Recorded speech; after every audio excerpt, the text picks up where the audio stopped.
Hey everybody, how's it going? Diecast and More here, and today we are going to be doing a little bit of a different video than usual. As you can see here, we are going to be working on this fairly simple first gear tag trailer.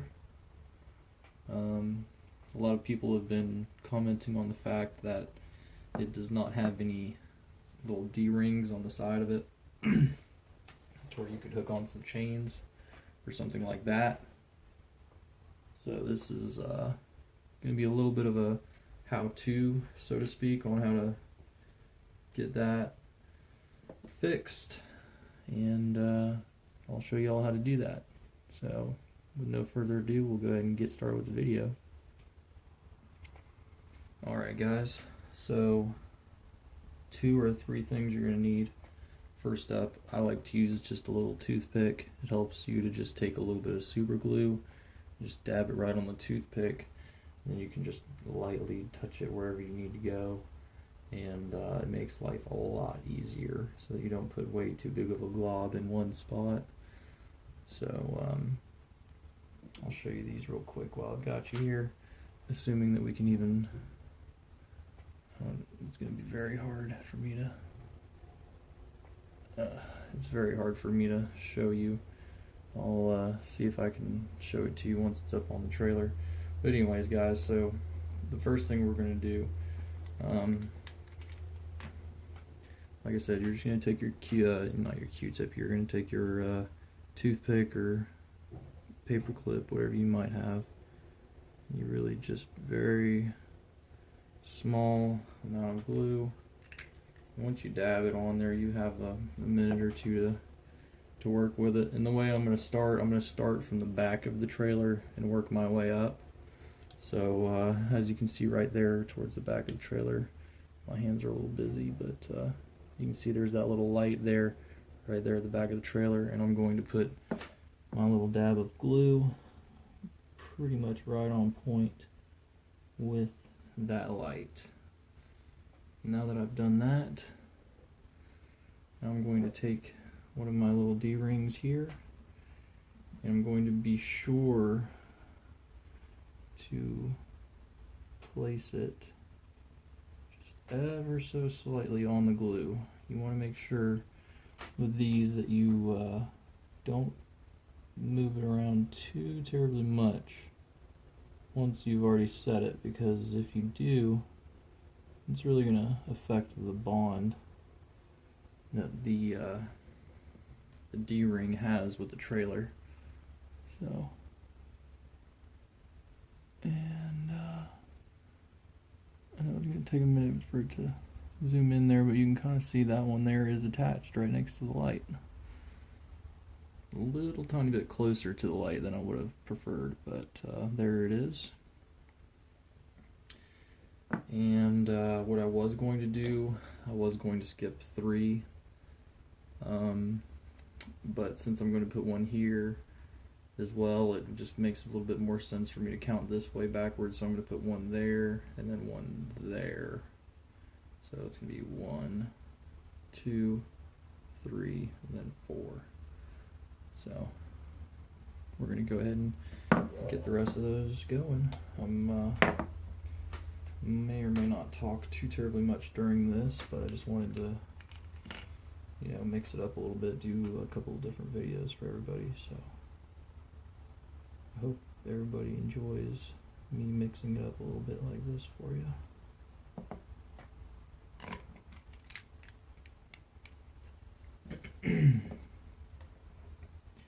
And another big thing is, it depends on what type of glue you use, but generally speaking, once you make a little mark with the glue, you generally have a decent amount of time to set it down there before it dries on you, so you have a little bit of time to work with it and get it right where you would like it. So, come on, there we go. Perfect. So now you can see there maybe got one up at the front, one at the back.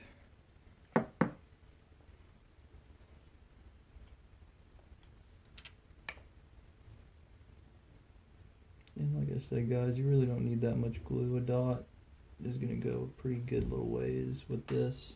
So there's definitely no need to go too crazy with the glue.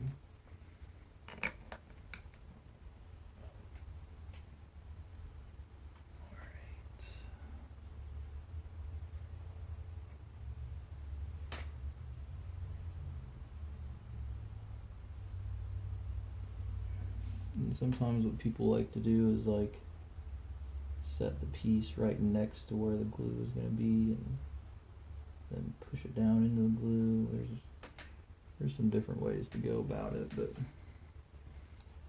I try to stick it right in the glue the first time if I can. Just makes life a little bit easier.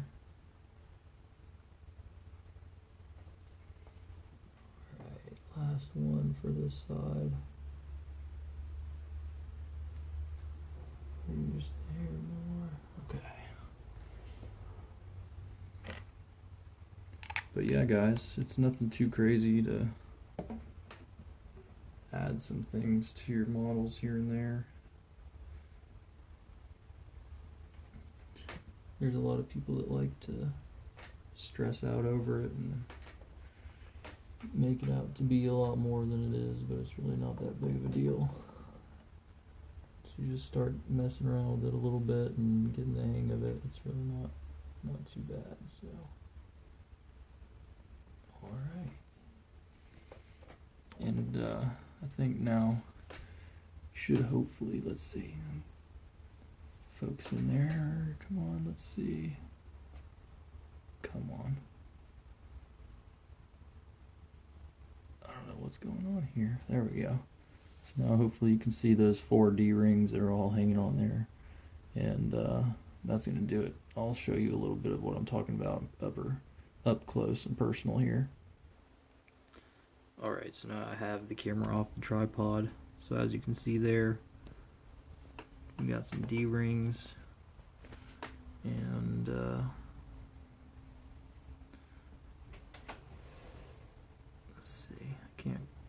kind of hard to make them flip up with the non-sticky side I got here. There we go. And they flip up.